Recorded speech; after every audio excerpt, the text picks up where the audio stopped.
Hey everyone, it's Casey Millen.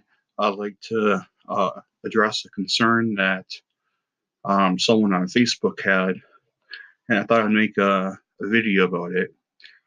Um, his concern was that transubstantiation was from pagan philosophy.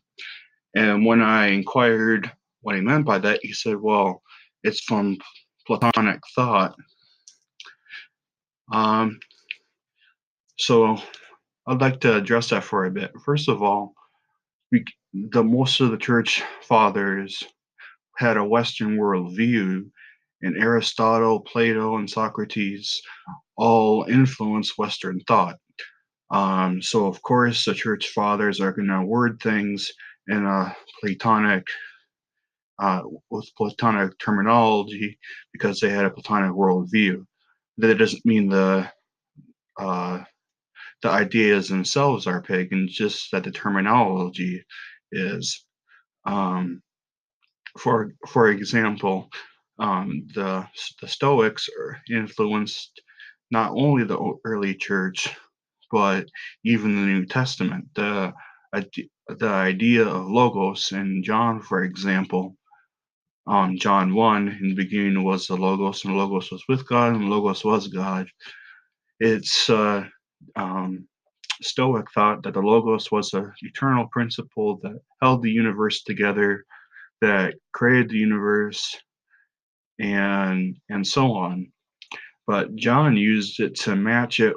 He used that terminology to match it with the Jewish thought of the memory, which was the Aramaic thought of the of the word personified as as a creator and distinct from Yahweh or the Father.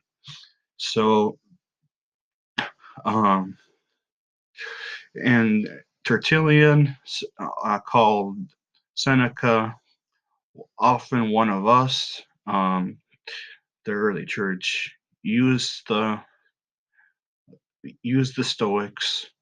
They used the philosophers to phrase their writings. Um,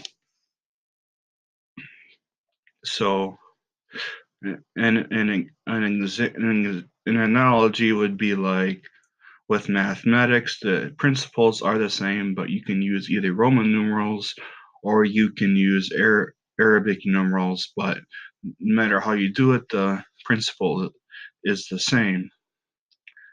Um, if,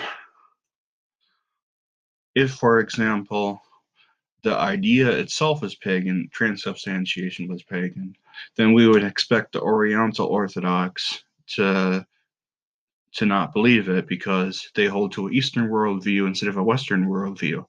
But that's not the case. The Oriental Orthodox believe in transubstantiation. They believe in a change of elements, but they word it differently. Their sacraments are recognized by Rome as being valid.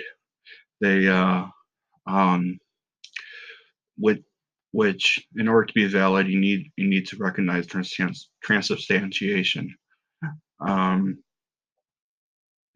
so yeah, the idea that transubstantiation is pagan in and of itself, it doesn't have firm rooting. It's not by any means rooted in facts.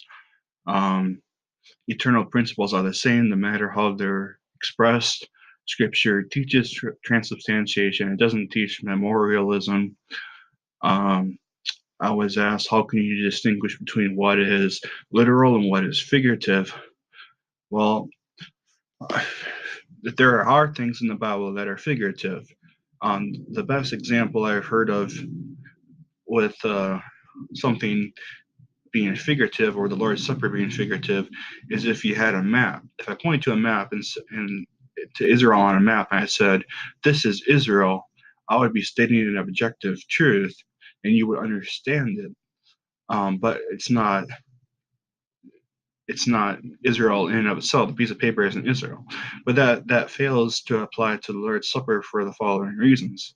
Reasons being is that the piece of paper doesn't have any power or authority or inherent ability to do anything that the state of Israel can do. So if I said the state of Israel had an army, I would be referring to the actual state of Israel and not the symbol that represents Israel. And same for the Lord's Supper. Christ said that the that eating his body gives life, um, and a symbol doesn't have that power. And people don't realize is that if you take that saying of Jesus that if you eat his body you have life, you're not only saying that the body is figurative, you're saying three things are figurative. You're saying that the body is symbolic. You're saying that eating is symbolic of consuming Christ spiritually, and you're believing that your body that's doing the eating actually means your soul. So you believe that the body is figurative, the eating is figurative, and the receiving into your body is figurative. So you're believing that three things are figurative, and when you add each factor, the chance that that interpretation is wrong gets multiplied significantly, because the chances of three things being figurative matched up, uh, when you add each possibility, it becomes less. So, but Catholics believe that each thing is literal because of the power each each that it says that the body has. So anyway, that this addresses whether or not transubstantiation is literal. Just a short summary. Whole books have been written on this topic, um, and it addresses whether or not transubstantiation is itself pagan. God bless and have a good day.